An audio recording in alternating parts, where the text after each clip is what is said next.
ഇനി iron deficiency anaemia അത് നമ്മൾ അറിഞ്ഞിരിക്കണം. അയൺ ഡെഫിഷ്യൻസി അനീമിയ എന്ന് പറയുന്ന it is A type of microcytic ഹൈപ്പർക്രോമിക് anaemia. അതായത് RBC സെല്ലിൻ്റെ സൈസ് റിഡ്യൂസ് ആവുകയും ഹൈപ്പർക്രോമിയ എന്ന് പറഞ്ഞാൽ ഓക്സിജൻ ക്യാരിയിങ് കപ്പാസിറ്റി കുറയുകയും ചെയ്യുന്ന അവസ്ഥയാണ് ഇത്. ഇറ്റ് ഈസ് കോസ്ഡ് ബൈ, എന്തുകൊണ്ടാണ് ഇതുണ്ടാകുന്നതെന്ന് വെച്ചാൽ ഇൻസഫിഷ്യൻറ്റ് അയൺ ഇൻ ദ ബോഡിയിൽ ആവശ്യത്തിന് അയൺ ഇല്ലാതെ വരുന്നതുകൊണ്ടാണ് ഈ അസുഖം ഉണ്ടാകുന്നത്. അയൺ കുറവാകുന്നതുകൊണ്ട് എന്താവും, ഹീമോഗ്ലോബിൻ്റെ പ്രൊഡക്ഷൻ കുറയും and reduced O2 carrying capacity of the blood. ഹീമോഗ്ലോബിൻ്റെ പ്രൊഡക്ഷൻ ബോഡിയിൽ അയൺ ഇല്ലാത്തത് കൊണ്ട് കുറയുകയും ചെയ്യും. അങ്ങനെ കുറയുമ്പം അയണിൻ്റെ കാരണം കൊണ്ട് ഹീമോഗ്ലോബിൻ്റെ പ്രൊഡക്ഷൻ കുറയുകയും ചെയ്യും. അങ്ങനെ ഹീമോഗ്ലോബിൻ്റെ പ്രൊഡക്ഷൻ കുറയുന്നതുകൊണ്ട് ബോഡിയുടെ എല്ലാ സെല്ലിലേക്കും ആവശ്യത്തിന് ഓക്സിജനെ എത്തിക്കാനായിട്ട് പറ്റാതെയും വരും. അതാണ് അനീമിയ എന്ന് പറയുന്നത്. ഇവിടെ പ്രശ്നം എന്ന് പറഞ്ഞാൽ അയൺ ഡെഫിഷ്യൻസിയാണ്. ആവശ്യത്തിന് ബോഡിയിൽ അയൺ ഇല്ലാത്തത് കൊണ്ടാണ്. തലാസ്മിയ മേജറിൽ എന്തുകൊണ്ടാണ് അയൺ ഓവർലോഡ് ഉണ്ടാകുന്നത് എന്ന് ചോദിച്ചാൽ അതും അനീമിയയാണ്. ഓവർലോഡ് എന്തുകൊണ്ടാണ് ഉണ്ടാകുന്നത് എന്ന് ചോദിച്ചു കഴിഞ്ഞാൽ നമ്മൾ എന്തുത്തരം പറയും? അവിടെ അയൺ ഓവർലോഡ് ഉണ്ടാകുന്നതെന്ന് വെച്ചാൽ ആവശ്യത്തിന് ഈ അയണിനെ ഉപയോഗിച്ച് ഹീമോഗ്ലോബിൻ ഉണ്ടാക്കാനുള്ള ഹീം മാത്രമേ ഉള്ളൂ, ഗ്ലോബുലിൻ എന്ന് പറയുന്ന സംഭവം അവിടെ ഇല്ല. അപ്പം അയൺ ഉപയോഗിക്കാൻ പറ്റുന്നില്ല. ഡിഫറൻസ് കണ്ടോ? അവിടെ ഉള്ള അയണിനെ ബോഡിക്ക് ഉപയോഗിക്കാൻ പറ്റുന്നില്ല. അങ്ങനെ അനീമിയ ഉണ്ടാകും. ഇവിടെയോ അയൺ ഡെഫിഷ്യൻസിയിലോ അയണേ ഇല്ല. അയൺ ഇല്ലാത്തത് കൊണ്ട് പ്രശ്നം ഉണ്ടാകുന്നു. ഇതൊക്കെയാണ് ഇതിനകത്ത് ചെറിയ ചെറിയ ഡിഫറൻസ് എന്ന് പറയുന്നത്. ഇനി അയണിൻ്റെ പ്രത്യേകത എന്താ? ഹീമോഗ്ലോബിൻ സിന്തസിസ് ചെയ്യാനായിട്ട് അയൺ വേണം.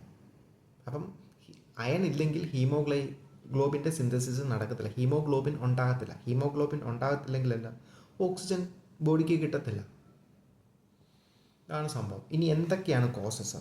ഇന്നാഡിക്വേറ്റ് ഡയറ്ററി ഇൻടേക്ക്, അതായത് നമ്മുടെ ആവശ്യത്തിന് ഭക്ഷണത്തിലൂടെ നമ്മൾ അയണിനെ കൊടുക്കുന്നില്ല. മെയിനായിട്ട് ലിവറിനകത്താണ് പോത്ത്, ബീഫ്, പോർക്ക്, പിന്നെ ഗോട്ട്, ചിക്കൻ, ഇതിൻ്റെ എല്ലാം ലിവറിനകത്താണ് ഏറ്റവും കൂടുതൽ അയൺ ഉള്ളത്. പിന്നെ ഹെമറേജ്, അതായത് ബോഡിയിൽ ഓൾറെഡി ഉള്ള അയൺ ബ്ലീഡിങ്ങിൻ്റെ സമയത്ത് ബോഡിക്ക് പുറത്തേക്ക് പോകും. അങ്ങനെ പുറത്തേക്ക് പോയി കഴിഞ്ഞാൽ അയൺ നഷ്ടപ്പെട്ടു പോവുക. അങ്ങനെ അയൺ നഷ്ടപ്പെട്ടു പോകുന്നതിൻ്റെ ഭാഗമായിട്ടും പോകുന്ന ഈ റെഡ് ബ്ലഡിലെല്ലാം അയണിൻ്റെ പെർസെൻറ്റേജ് ഉണ്ട്. അപ്പം അയൺ അങ്ങനെ ലോസ് ആകുന്നത് കൊണ്ടും പേഷ്യൻറ്റിന് ഈ പ്രശ്നം ഉണ്ടാവും. പിന്നെ മാൽ അബ്സോർപ്ഷൻ ഡിസീസ്, അതായത് നമ്മുടെ ബോഡിയിലേക്ക് സീലിയാക് ഡിസീസ്, ക്രോൺ ഡിസീസ് അതുപോലുള്ള ഡിസീസുകൾ. എന്താ കാരണം? ബോഡിയിലേക്ക് ചെന്നു അയൺ, പക്ഷേ അയണിനെ അബ്സോർബ് ചെയ്യാൻ പറ്റുന്നത്രയും സമയം അതിന് ബോഡിയിൽ നിൽക്കാൻ പറ്റത്തില്ല. ഡിസെൻട്രി, ഡയറി അതുപോലുള്ള സംഭവങ്ങളുണ്ടാവും. അതിനു മുമ്പ് അത് എക്സ്ക്രീറ്റായി പോവാം. അപ്പം മാൽ അബ്സോർപ്ഷനാണ്, അബ്സോർബ് ചെയ്യാൻ പറ്റുന്നില്ല. പിന്നെ പ്രഗ്നൻസി സ്റ്റാറ്റസിൽ എന്ത് സംഭവിക്കുമെന്ന് വെച്ച് കഴിഞ്ഞാൽ നമ്മുടെ ബോഡിയിൽ അയണുണ്ട്, ആവശ്യത്തിന് അയണുണ്ട്. പക്ഷെ പ്രഗ്നൻസിയുടെ സമയത്ത് കൊച്ചിൻ്റെ വളർച്ചയ്ക്ക് വേണ്ടിയിട്ട് അമ്മയുടെ ബോഡിയുടെ പ്ലാസ്മയുടെ വോളിയം കൂടും. അപ്പോൾ കൂടുതൽ പ്ലാസ്മ ബോഡിയിലേക്ക് ബോഡി ബ്ലഡ് വെസൽസിലേക്ക് സെക്രീറ്റ് ചെയ്യുമ്പം സ്വാഭാവികമായിട്ട് അതിനകത്ത് ഉണ്ടായിരുന്ന അയണിൻ്റെ അളവ് കോൺസെൻട്രേഷൻ കുറഞ്ഞു പോകും, ഡൈല്യൂട്ടായി പോകും.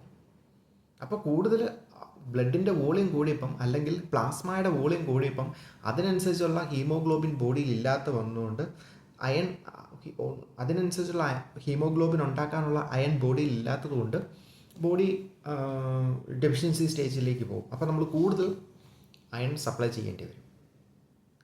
അതുകൊണ്ടാണ് പ്രഗ്നൻ്റ് വുമണ് അയണും ഫോളിക് ആസിഡും ഒക്കെ ക്യാപ്സൂളായിട്ട് തന്നെ കൊടുക്കുന്നത്. പിന്നെ ഡയഗ്നോസിസ്, എന്തെല്ലാം ടെസ്റ്റിലൂടെ നമുക്കിത് കണ്ടുപിടിക്കാം? സി ബി സി ചെയ്താൽ എന്ത് സംഭവിക്കും? HBയുടെ അളവ് കുറവായിരിക്കും, ഹെമറ്റോക്രിറ്റിൻ്റെ അളവ് കുറവായിരിക്കും. പിന്നെ മീൻ കോർപ്പസ്കുലാർ വോളിയം MCV അതും കുറവായിരിക്കും. സെറം ഫെർട്ടിൻ ലെവലും കുറവായിരിക്കും. സെറം ഫെർട്ടിൻ എന്ന് പറയുന്നത് HB ഉണ്ടാക്കാനായിട്ട്, ഹീമോഗ്ലോബിൻ ഉണ്ടാക്കാനുള്ള ഒരു എൻസൈമാണ്. പിന്നെ സയൻസ് ആൻഡ് സിംറ്റംസ്, എന്തെല്ലാം ലക്ഷണങ്ങൾ ബോഡി കാണിച്ചു തരും? ഒരു സംശയവും വേണ്ട, ഫറ്റീഗ്, ക്ഷീണം, ടയേർഡ്നെസ്, അങ്ങനെയുള്ള കാര്യങ്ങളായിരിക്കും. കാരണം ആവശ്യത്തിന് ബോഡി സെൽസിനൊന്നും ആവശ്യത്തിന് ന്യൂട്രീഷൻ കിട്ടുന്നില്ല, ഓക്സിജൻ കിട്ടുന്നില്ല. അപ്പോൾ അതെല്ലാം ടയേർഡാവും, ആൾക്ക് ഭയങ്കര വീക്ക്നെസ് ആയിരിക്കും. പിന്നെ ചുമന്ന കളർ ബോഡിക്ക് കാണത്തില്ല, പെയിൽ കളറായിരിക്കും. പിന്നെ activity intolerance, tissue energy production low ആയിരിക്കും, ഫറ്റീഗ് ആയിരിക്കും, oxygen carrying capacity of the tissue ability കുറയും, ഇങ്ങനെയുള്ള കാര്യങ്ങൾ. പിന്നെ ഷോർട്ട്നെസ് ഓഫ് ബ്രീത്ത്, എന്ന് വെച്ചാൽ റെസ്പിറേറ്ററി സംബന്ധമായിട്ട് ആവശ്യത്തിന് ബോഡിയിൽ അയൺ ഇല്ലാത്തതുകൊണ്ട് ഹീമോഗ്ലോബിന് ആവശ്യത്തിന് ഓക്സിജൻ എടുക്കാൻ പറ്റുന്നില്ല. അപ്പോൾ ഷോർട്ട്നെസ് ഓഫ് ബ്രീത്തിങ് ഡിഫിക്കൽറ്റി പോലുള്ള കാര്യങ്ങളുണ്ടാവും. ഡിസ്നിയ, പിന്നെ ടക്കിക്കാർഡിയ. കാരണം ബോഡിയിൽ സ്വാഭാവികമായിട്ട് അയണിൻ്റെ അളവ് കുറയുമ്പം ഹാർട്ടിനെ കൊണ്ട് കൂടുതൽ ബോഡി അയൺ കുറയുമ്പം സ്വാഭാവികമായിട്ട് ഓക്സിജൻ ബോഡിക്ക് കിട്ടുന്ന കുറയും. അപ്പം ബോഡിയെ കൊണ്ട് കൂടുതൽ ഓക്സിജൻ്റെ ഡിമാൻഡ് കൂട്ടാൻ വേണ്ടിയിട്ട് ഹാർട്ടിനെ കൊണ്ട് കൂടുതൽ പമ്പ് ചെയ്യിക്കാനുള്ള ശ്രമം ബോഡിയുടെ കോമ്പൻസേറ്ററി മെക്കാനിസം അത് നടത്തി ടാക്കിക്കാർഡിയയും പാൽപിറ്റേഷൻ ഉണ്ടാവും. പിന്നെ കൈനേക്കിയ എന്ന് പറയുന്ന അല്ലെങ്കിൽ സ്പൂൺ ഷേപ്പ് നെയിലുണ്ടാവും. അതായത് നെയിലിൻ്റെ ഇവിടം കൊണ്ട് ഈ ഒരു ഭാഗം കൊണ്ട് ഇങ്ങനെ കുഴിഞ്ഞിരിക്കും. വിരലിൻ്റെ അകം, ഈ നഖയില്ലേ, നഖത്തിൻ്റെ പകുതി വരെ താഴോട്ടും അത് കഴിഞ്ഞ് മേളിലേക്കുമായിട്ട് നിൽക്കും. അതാണ് കൈനേസിയ എന്ന് പറയുന്നത്. ഇതിൻ്റെ ഒരു ക്ലാസിക്കൽ സൈനാണ്. പിന്നെ ബിട്രൽ നെയിൽ പെട്ടെന്ന് പൊട്ടിപ്പോകുന്നതായിരിക്കും. ഗ്ലോസൈറ്റിസ്, ടങ് അൾസർ, നാക്കിലൊക്കെ അൾസർ ഉണ്ടാവും. പിന്നെ unnatural craving to unnatural food, അങ്ങനെയുള്ള ആവശ്യമില്ലാത്ത ഫുഡൊക്കെ കഴിക്കാൻ വേണ്ടി പ്രഗ്നൻറ്റ് ലേഡീസ് കാണിക്കുന്ന പോലത്തെ ഒരു ലക്ഷണം, അത് ഇതിൻ്റെ കുറവുകൊണ്ടാണ്. പിന്നെ കൺഫ്യൂഷൻ, അത് സിവിയർ കേസിൽ കൺഫ്യൂഷൻ, പൂർ കോൺസെൻട്രേഷൻ, ഇറിറ്റബിലിറ്റി, ഇതുപോലുള്ള കാര്യങ്ങൾ ആൾക്കുണ്ടാവും. പിന്നെ ഇൻ്റർവെൻഷൻസ്, ഇങ്ങനെ ഒരു അനീമിയ ഉണ്ടായിക്കഴിഞ്ഞാൽ നമ്മൾ എന്തെല്ലാം ചെയ്യണം?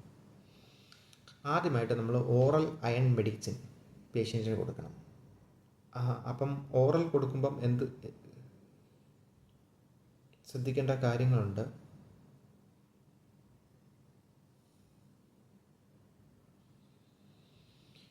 ഓറൽ ഫെറസ് സൾഫേറ്റ് ആണ്, 150 to 200 mg വരെ നമ്മൾ കൊടുക്കും. അപ്പോൾ ഇത് കൊടുക്കുമ്പോൾ എന്താ, ടേക്ക് ആൻ empty സ്റ്റൊമക്കിലാണ് നമ്മൾ കൊടുക്കേണ്ടത്. ഇതിൻ്റെ കൂട്ടത്തിൽ വൈറ്റമിൻ സി, എന്തുകൊണ്ട് എം ഡിയിലാണ് ഇതിൻ്റെ അബ്സോർപ്ഷൻ നടക്കുന്നത്. അപ്പം ഇതിൻ്റെ കൂടെ സപ്പോർട്ട് ചെയ്യുന്നതിന് വൈറ്റമിൻ സി കൊടുക്കണം. പിന്നെ ഓറഞ്ച് ജ്യൂസാണ് വൈറ്റമിൻ സി കൊടുക്കുന്നതിന് പകരം നമ്മൾ കൊടുക്കുന്നത്. കാരണം ഓറഞ്ച് ജ്യൂസിൽ വൈറ്റമിൻ സിയുടെ പ്രസൻസ് ഉണ്ട്. പിന്നെ do not take oral iron supplement with കാൽസ്യത്തിൻ്റെ കൂട്ടത്തിൽ ഇത് ഉപയോഗിക്കരുത്. കാരണം രണ്ടും കൂടി റിയാക്ട് ചെയ്ത് അയണിൻ്റെ അളവ് ബോഡിയിൽ കിട്ടാതെ വരും. അതുകൊണ്ട് മിൽക്കിൻ്റെ കൂട്ടത്തിലൊന്നും അയൺ സപ്ലിമെൻ്റ് എടുക്കരുത്. പിന്നെ ആൻറ്റാസിഡിൻ്റെ കൂട്ടത്തിൽ എടുക്കരുത്.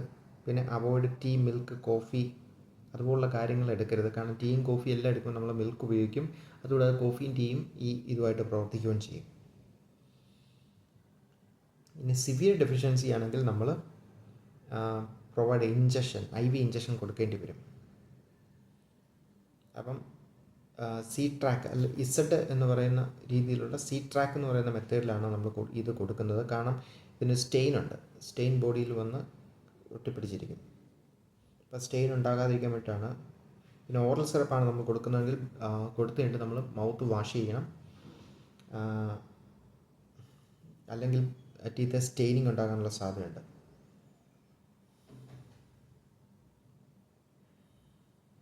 പിന്നെ ഇത് കഴിക്കുന്നതുകൊണ്ട്, ഈ മെഡിസിൻ എടുക്കുന്നതുകൊണ്ട് നമുക്ക് കോൺസ്റ്റിപ്പേഷൻ ഉണ്ടാകും.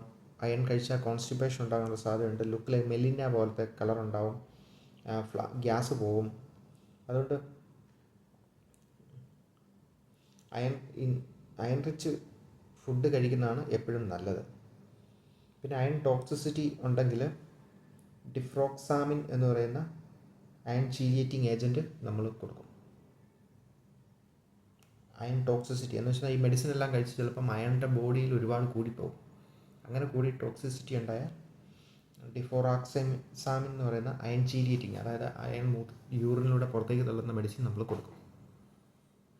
ഇത്രയൊക്കെയാണ് അയണിനെ കുറിച്ച് പറയാനുള്ളത്.